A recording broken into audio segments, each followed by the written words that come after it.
So I think I have a bias for off-plan projects. So if you currently have the money for an off-plan project or even 30% initial deposit for an off-plan project, I genuinely think that you should take it. If what you want is for capital appreciation and also cash flow, I honestly think you should go for off-plan projects. Off-plan projects are honestly one of the best tools I have known to control how much returns you want on your investment, especially if you key in at the foundation stage, because it's beautiful when you really sit down and think about it. Imagine an off-plan project that is just starting out, and then you have the opportunity to actually key in on the foundation stage. Imagine an off-plan project that has just started that is going for around 50 to 30 million naira. Imagine you key into that project. It's wonderful because that project is going to be completed if it's a developer, a company you really trust. And then when it is developed, you have massive returns on investment for yourself. Like, what is more better than that? And you can track your returns at each stage of construction. Imagine how beautiful that is for you. Have you ever sat down to imagine that you could put money and know the kind of returns you'll be expecting at the end of the year or depending on the project's delivery date?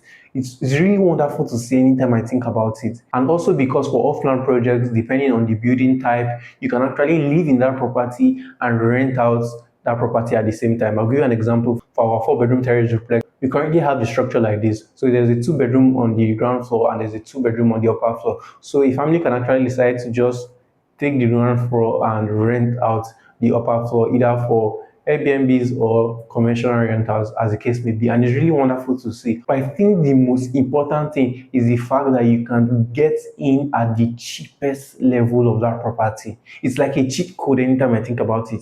Imagine people that are going to be paying 50 million for Havana Grove, but you paid 30 million. Imagine that. That extra 20 million is a higher cost to them, but it's not for you. It's not. It's capital appreciation, which in turn, if you want that, will be capital gains to you if you decide to resell that property. So there are so many advantages in terms of capital appreciation, and I feel there's more legacy behind off-plan projects and buildings because you actually have a structure you can call to your name, not to undermine buy and build projects. I've personally recommended buy and build projects to people, but I really think that if you have the money for an off-plan project and one of the things you are really looking at is capital appreciation and also cash flow, I think this is a perfect opportunity you can actually key into. And let me just put this into better context. We currently have lands that are going for the prices of some off-plan projects.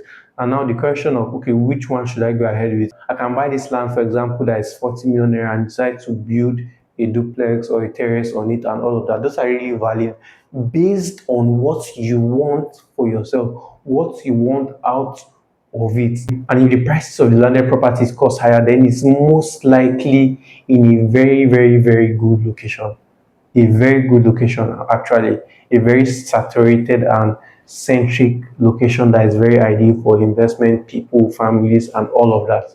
And so these are some of the metrics that actually influence some of the things that you do. And so we currently have an off-plan project that we started in Kurudu, Army Estate, to be very specific, in Abuja. A very popular place because most of the commuters and workers here in Abuja tend to live around that axis when going and coming back from work. And then you see the fantastic work that's happening on the estate. It's a very new off-plan project, and we just started foundation on that level. So this is the best price to actually enter for that estate. Honestly, I'll be showing you guys an overview of the kind of project I'm working on at Kurudu Army Estate. It's wonderful because when you think of some of the things I've said in this video, you can just see the fact that you can key in now. You can key in very early right now and get the returns I'm actually talking about. And then you can see in real time the kind of returns you would have made over time just because you keyed in earlier, and you'll be a witness to the things I'm telling you right now. I can't wait for you to embark on this journey, and then we come together with an aligned vision for you specifically, and at the end of the day prove that it was worthwhile and that what I am saying can work for you too. You'll see a number at the right side of your screen. I need you guys to either call me, chat me up on WhatsApp, let's have a conversation and get your inquiries concerning the project Deloitte residence that we're working on in Kurudu. I remain the CEO of Abuja Real Estate, and as always, I'll see you guys in the next one. Cheers.